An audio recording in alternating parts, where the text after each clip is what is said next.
नमस्कार। श्रीदेवी क्लासेस पर एक बार फिर आपका स्वागत है, जहां हम साइंस, इंजीनियरिंग और फैशन डिज़ाइन के विषयों में विषय समझ को बेहतर बनाने और रुचियां बढ़ाने का काम कर रहे हैं। आज हम डिप्लोमा एग्जाम प्रिपरेशंस में कुछ ऐसी टिप्स और ट्रिक्स जानेंगे जिससे आपका अप्लाइड मैकेनिक्स का जो फर्स्ट ईयर इंजीनियरिंग का एक कॉमन पेपर है उसका एक topic centre of gravity CG अच्छी तरह से समझ में आ जाएगा और एक 8 नंबर का प्रश्न आप आसानी से कर पाएंगे। तो शुरू करते हैं। पहले सेंटर ऑफ ग्रेविटी सीजी गुरुत्व केंद्र की परिभाषा को समझते हैं। किसी भी ठोस वस्तु के लिए या फिर वो कोई एक पतली प्लेट है तो जो सीजी है, सेंटर ऑफ ग्रेविटी, गुरुत्व केंद्र, वो एक ऐसा यूनिक पॉइंट है, ऐसा अद्वितीय बिंदु है, केवल अकेला है, जिसके माध्यम से हम ये मान सकते हैं कि वो पूरी ठोस वस्तु का भार कार्य करता है और हम चाहे उस वस्तु को मर्जी है जैसे घुमा दें, जो गुरुत्व केंद्र है उसकी स्थिति वहीं रहती है। हम इसे यूं भी समझ सकते हैं कि अगर हम किसी वस्तु को उसके गुरुत्व केंद्र से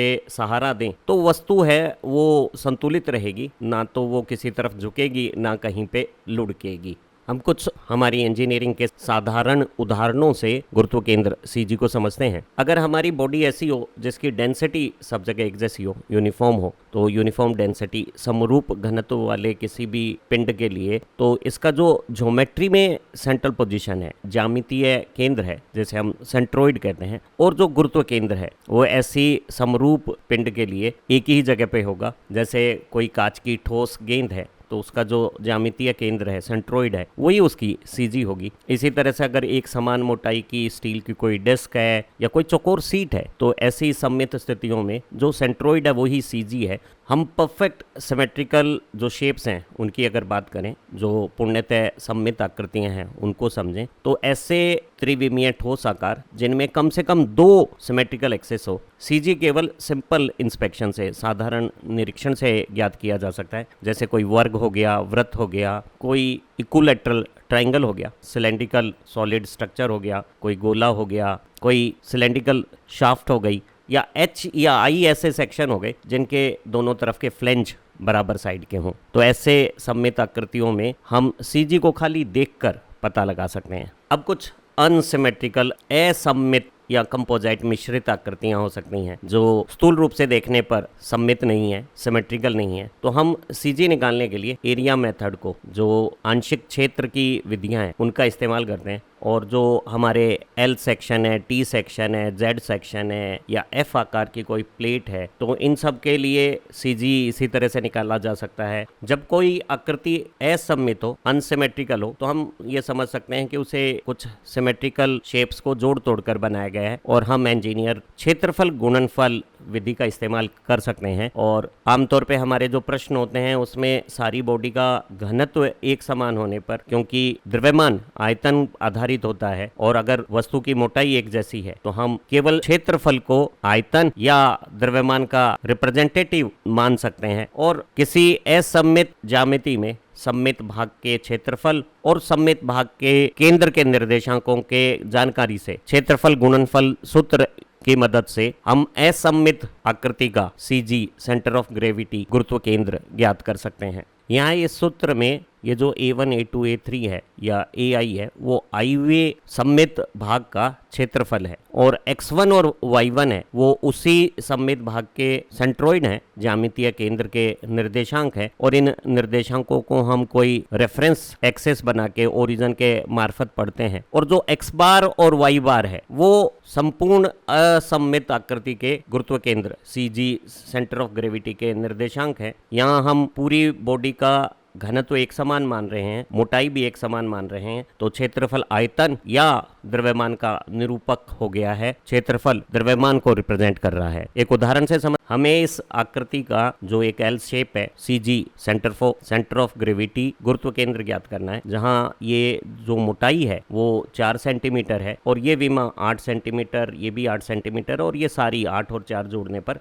12 सेंटीमीटर है। हम इस आकृति को 2 सममित आकृतियों का जोड़ मान लेते हैं, जिसमें ये एक क्षैतिज रेक्टेंगल एरिया की शेप हो गई है जो हॉरिजॉन्टल है क्षैतिज है, और इसी तरह से ये दूसरा आयताकार क्षेत्रफल है वो ऊर्ध्वाधर रखा हुआ है। अब इस पूरी आकृति में सबसे नीचे और बाईं तरफ ये जो स्थान है वहां मूल बिंदु 0 0 निर्देशांक माने जा सकते हैं। तो अब अगर हम क्षैतिज x अक्ष और ऊर्ध्वाधर y अक्ष बनाएंगे तो किसी भी कोऑर्डिनेट के मान नेगेटिव नहीं आएंगे। ये प्लस x दिशा है और ये प्लस y दिशा है। अब ऐसी स्थिति में इस सममित आकृति का सेंट्रोइड ज्यामितीय केंद्र ही क्या हो जाएगा, इस सममित स्थिति का CG हो जाएगा, और 8 का आधा 4 और इस 4 का आधा 2, क्रमशः x एक्सिस पे 4 और y एक्सिस पे 2 इस सेंट्रोइड के कोऑर्डिनेट हो गए। इसी तरह से इस वर्टिकल सिमेट्रिकल बॉडी का सेंट्रोइड ज्यामितीय केंद्र यहाँ ओरिजिन से अगर आप देखें 4 और फिर 4 और आगे, y एक्सिस पे 8 और x एक्सिस पे 4 का आधा 2, तो ये 2 और 8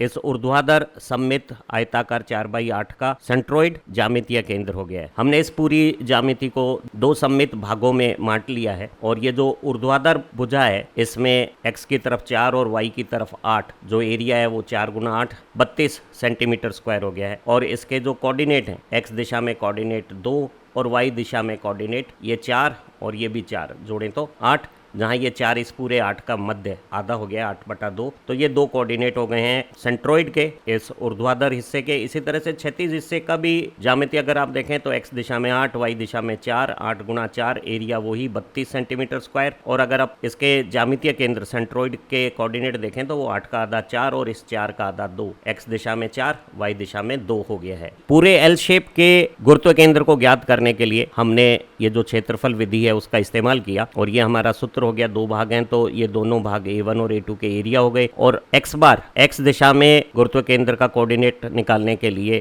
ये सूत्र हो गया। क्षेत्रफल A1 A2 दोनों 32 हैं, नीचे ऊपर रख दिए। और x1 कोऑर्डिनेट एक 2 है और एक 4 है, और जब हमने इसको गणना की तो ये 32 कॉमन अगर काट दिया जाए तो ऊपर तो ये 4 और 2 6 हो गए, और नीचे 1 और 1 2 हो गए, और पाया कि ये कोऑर्डिनेट 3 आया। इसी तरह से y बार निकालने के लिए CG का y दिशा में निर्देशांक निकालने के लिए हमने एक बार फिर A1 A2 की जगह 32 लिखा। y1 ऊर्ध्वाधर पहली भुजा का y कोऑर्डिनेट 8 और y2 क्षैतिज भुजा का y कोऑर्डिनेट 2 रखा। हल किया, एक बार फिर 32 कॉमन काटा, 8 और 2 10 और 1 और 1 2, और ये कोऑर्डिनेट आ गया 5। अगर हम देखें इन 3 5 कोऑर्डिनेट की स्थिति तो हमारा CG है वो इस ओरिजिन से x दिशा में 3 और y दिशा में ये 4 से एक थोड़ा सा ऊपर 5। ये जो L सेक्शन का ये जो मोड़ है उसके काफी सन्निकट है, और अगर मैं इसे यहाँ से पकड़ लूं और इस पूरी आकृति को कहीं भी घुमाऊं, ये CG यहीं रहेगा। पूरे भार का केंद्र बिंदु जहां से वो कार्यरत माना जा सकता है वो CG, ये 3 5 कोऑर्डिनेट यहाँ हो गया है। यदि अप्लाइड मैकेनिक्स के इसी तरह के प्रश्नों को आप समझना चाहते हैं, पढ़ना चाहते हैं और परीक्षा की तैयारी करना चाहते हैं तो सिर्फ 2 घंटे की स्टडीज़ में हिंदी या अंग्रेजी किसी भी माध्यम में आप अप्लाइड मैकेनिक्स के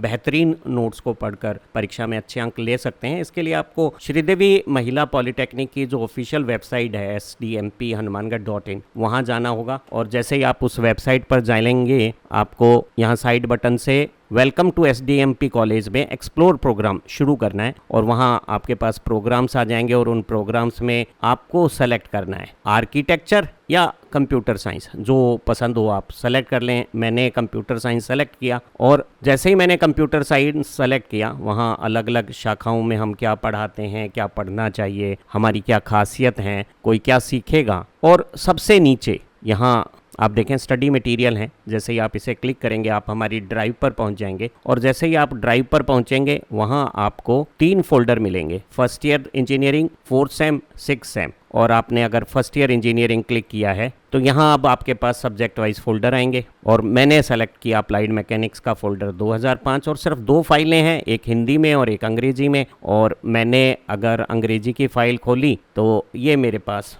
स्टडी नोट्स आ गए हैं जिन्हें मैं पढ़ सकता हूँ, डाउनलोड कर सकता हूँ, अपने दोस्तों के साथ साझा कर सकता हूँ। इनमें बहुत बेहतरीन तरीके से पूरा इलस्ट्रेशन के साथ परीक्षा उपयोगी प्रश्नों को थ्योरी के साथ हल किया हुआ है, और केवल इन्हीं प्रश्नों का हल पढ़कर आप किसी परीक्षा में बहुत अच्छे अंक प्राप्त कर सकते हैं। जो प्रश्न हमने इसी वीडियो में देखा था वो भी यहाँ सॉल्व किया हुआ है, तो उसके नोट्स भी आप रेफ़र कर सकते हैं। और इसमें हमने कोशिश की है कि ये वो प्रश्न था जिसे हम कर रहे थे, और एक ये दूसरा F शेप का प्रश्न है जो थोड़ा जटिल है, लेकिन आप इसे भी करें और CG के प्रश्न हल करें। इसी तरह से आप इक्विलिब्रियम के, लामी थ्योरम के या मशीन लॉ के प्रश्नों को करके अच्छे अंक प्राप्त कर सकते हैं।